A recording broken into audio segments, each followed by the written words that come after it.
What is NATO expansion? What is the threat of NATO expansion, and why is it such a concern for Russia? NATO was a mortal enemy of the Soviet Union during the Cold War. It's a military alliance which has at its heart the United States of America, which is the most powerful state on the planet. It is perfectly understandable that Russia is not going to want that military alliance on its doorstep. Here in the United States, we have, as you well know, what's called the Monroe Doctrine. And that basically says no great powers from Europe or Asia are allowed to come into our neighborhood and form a military alliance with anybody in this neighborhood. When I was young, there was this thing called the Cuban Missile Crisis. The Soviets had the audacity to put nuclear armed missiles in Cuba. We told them in no uncertain terms that that was not acceptable and that those missiles had to be removed. This is our backyard, and we do not tolerate distant great powers coming into our neighborhood.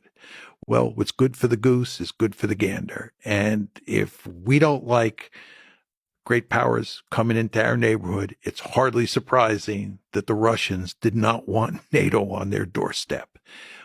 They made that manifestly clear when the Cold War ended, and they exacted a promise from us that we would not expand NATO.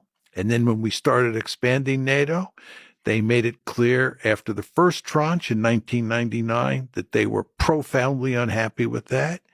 They made it clear in 2004, after the second tranche, that they were profoundly unhappy with that expansion. And then in April 2008, when NATO announced that Ukraine and Georgia would become part of NATO, they made it unequivocally clear, not just Putin, that that was not going to happen. They were drawing a red line in the sand. And it is no accident that in August 2008, remember, the Bucharest summit is April 2008. In August 2008, you had a war between Georgia and Russia, and that involved at its core NATO expansion. So the Americans and their allies should have understood by at least August 2008 that continuing to push to bring Ukraine into NATO was going to lead to disaster. And I would note that there were all sorts of people in the 1990s, like George Kennan, William Perry, who was Bill Clinton's Secretary of Defense, the chairman of the Joint Chiefs of Staff, Paul Nitze, and so forth and so on, who argued that NATO expansion would end up producing a disaster, which it has. I would note that at the famous April 2008 Bucharest summit, where NATO said that Ukraine would be brought into the alliance, Angela Merkel and Nicolas Sarkozy, the German and French leaders respectively, opposed that decision. Angela Merkel later said that the reason she opposed it was because she understood that Putin would interpret it as a declaration of war. Just think about that.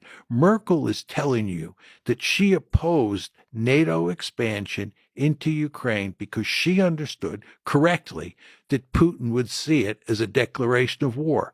What did the United States and its friends in Europe do? They continued to push and push because we thought that we could push NATO expansion down their throat after 2008, the same way we did in 1999 and 2004.